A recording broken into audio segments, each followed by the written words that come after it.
VisiCogn Knowledge Center is the advanced tool for monitoring and optimizing dealer websites. While the data used in this presentation is real, the consumer and dealership names are changed for demonstration purposes. At no time does Dadium share personal information with anyone other than whom the information was submitted to. This presentation will focus on the in-market lead report. I'll make this data larger and easier to read in a moment. The in-market lead report provides a boon to lead response and lead follow-up. This report shows current market activity from shoppers who sent a lead through your website, even if they sent that lead months ago. These are the people who sent the leads. The report shows their first recorded dealer site activity, when it happened, where it happened, on your site or another, and what vehicle they first looked at. It also shows their latest activity. It again shows when it happened, where it happened, and what vehicle they last looked at. In many cases, that last vehicle viewed will not be the same as the vehicle you received a lead for. If you're only working your leads and not paying attention to what the shopper's considering now, you're not closing as many deals as you could be. Let's dive into the data. We start by looking at the vehicles. The first vehicle viewed, last vehicle viewed, and the lead vehicle. Across these 18 leads, only 4 of these leads match the last vehicle viewed. Half the leads didn't mention any specific vehicle, and another quarter of them mentioned different vehicles. In some cases, the vehicles are very similar, and in other cases they're not. Sometimes the shopper's looking to fill a specific need in the family fleet. Other times, they're not sure which vehicle in the family fleet to change first. Often there are very logical reasons behind what appear to be wild swings in the shopper. Having the right data helps you ask the right questions. Looking at the dates, this confirms what we've seen from J.D. Power and Google, that the length of the shopping cycle varies from one shopper to another. But now there's something we can do about it. If the shopper is still in the market for the same vehicle months later, we can try a startup on the same dialogue. If they've changed what they're looking for, we can let them re-engage the shopper with a list of specials, including the vehicle they last looked at online. Let's look at the data from a single shopper. The row's been split for easier viewing in this webinar format. Bob Brown's first activity was on our site, Example Auto, January 22nd. At that time, they were looking at a Dodge Nitro. It was a month later, on February 23, that they sent a lead with no particular vehicle specified. That lead went cold, or so this dealer thought. Bob Brown was recently back on our site looking at a Dodge Ram. We don't have a lead from Bob on the Ram truck, but we did receive a lead from him once. We have his contact information, and we know he's back on our site shopping for a vehicle. Letting Bob know we have this information could freak him out. But re-engaging a shopper who made contact nearly 6 months ago to see if they're still considering a new vehicle is perfectly legitimate. Linda Gray started looking at a GMC Sierra on this dealer's site May 14th and sent us a lead nearly 2 weeks later. More than 2 months have passed since the dealer received that lead, but now Linda is back on the site. This time she's considering a Silverado. Re-engaging Linda to find out whether she has filled her need for a pickup truck is the least this dealer can do for a valued customer. To be clear, this dealer does not have the situation covered with their standard process for following up on old leads. This lead needs to be taken as seriously as if it were fresh today, or even more so. We can look into the lead management system to see all the previous contact with this shopper, something we probably could not do if the lead was fresh. There are two kinds of preference relative to the shopper's willingness to come into the store. We've known for more than a decade that leads from the dealer site close at the highest ratio. The fact that they came to the dealer site demonstrates a high level of preference for the store. Leads from third-party sites are largely generated by preference for the vehicle. Recycled leads from the same site show a very high preference for the store. Recycled leads looking at the same vehicle show a very high preference for the vehicle. Properly worked, these leads should have a very high closing ratio. Without this information, they're generally thought to be dead leads. Tasha Teal started looking at a Nissan Altima on May 28th. Now she's back looking at a Nissan Xterra. The interesting thing here is that the dealership does not sell new Nissans and carries very few as used vehicles. There's a good chance that Tasha has a strong preference for Nissan and for our store. The focus of our re-engagement with this in-market shopper should not be price and should not be trying to spin her into another vehicle.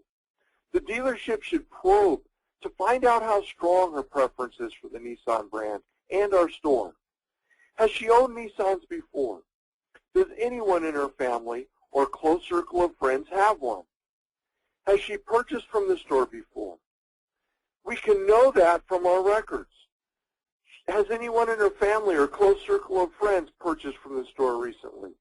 If both preference for the vehicle and preference for the store are high, then we should be able to achieve a good gross on the transaction and have a reasonable shot at a good back-end gross as well. J.P. Maroon began looking at a Buick Enclave on July 14th, but sent a lead for a Chevrolet Silverado that same day.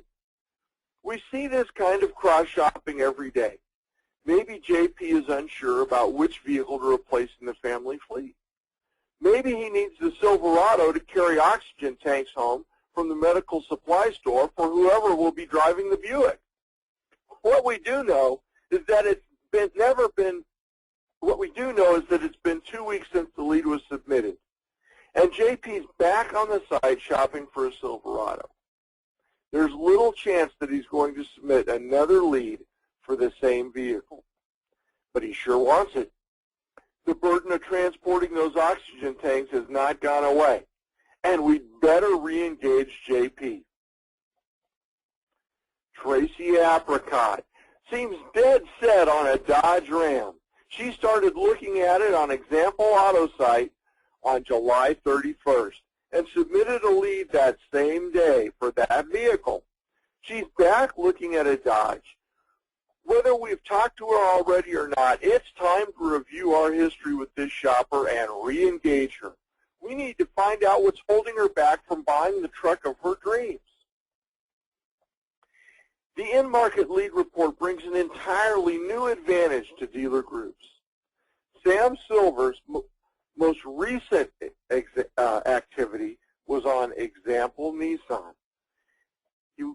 He looked at a Nissan Frontier on that site, but this store would have no idea it was Sam. He did not send a lead to Example Nissan. Fortunately, he did send a lead to another store within the dealer group, Example Auto. Here's the lead. Now Sam can be pursued by a centralized BDC for an appointment with Example Nissan. This shopper may have a preference for Example Auto but not know Example Nissan very well. Rather than risk losing the business to another Nissan store, now we have an opportunity to bring the customer in for the right product within the dealer group.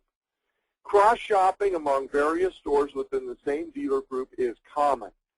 Now there's a way to instantly see the customer's online shopping pattern across the group and react appropriately to maximize sales. This ability to breathe new life into old leads is not limited to leads coming from the dealer site. Third-party leads from sources linking to the Dadium system can be matched and included in the in-market lead report. Recently, Dadium completed a market analysis for a lead aggregator. The results of the 3 lead files demonstrated just how important it is to continue to follow the online activity of these shoppers providing leads. Here's the result. Leads from March 2011 to August, 39.7% were still in market. Leads from June 2011, in August, 44.57% had an in-market match. They're still looking for a car. Leads that had not purchased from a given OEM going back to the first of the year, 44.68% were still in market. This may surprise you, but it lines up with other respected studies. Google's Zero Moment of the Truth macro industry study, published in April, showed automotive buying as the only shopping category where at least 85% of shoppers reach out for information at all 3 stages of the shopping process. Google has also shown the average length of the automotive shopping process to be 3 months. J.D. Power showed similar results, noting that many customers extend their shopping process for 5 months or more. The unique thing here is that the in-market lead report is actionable. It should be checked each day and acted upon quickly. We've always known that some of the older leads were still red hot weeks or even months later.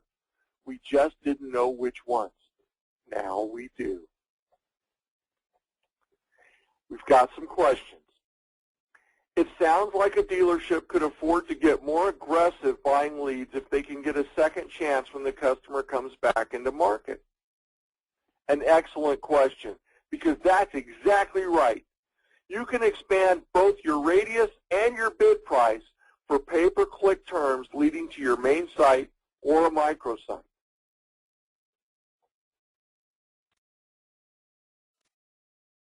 Does this impact lead scoring systems? Sure. Any lead scoring system worth a nickel scores leads higher when there's a demonstrated preference for both the vehicle and the store. A recycled lead on the same dealer site shows extreme preference for the store. A recycled lead for the same vehicle shows higher preference for that vehicle. I think you'll find recycled leads scoring higher and closing at a higher rate. Here's another question.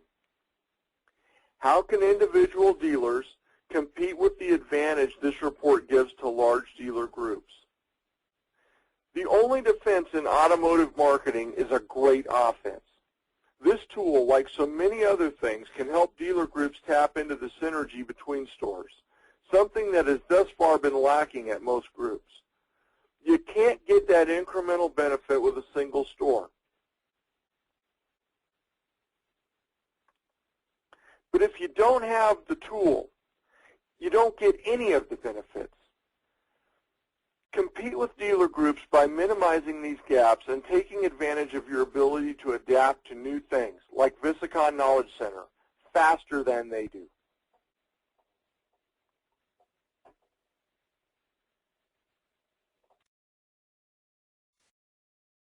VisiCogn Knowledge Center and each of the VisiCogn Insight Pods at 20grouptraining.com. Knowledge Center is a comprehensive data mining tool for your store or your entire dealer group.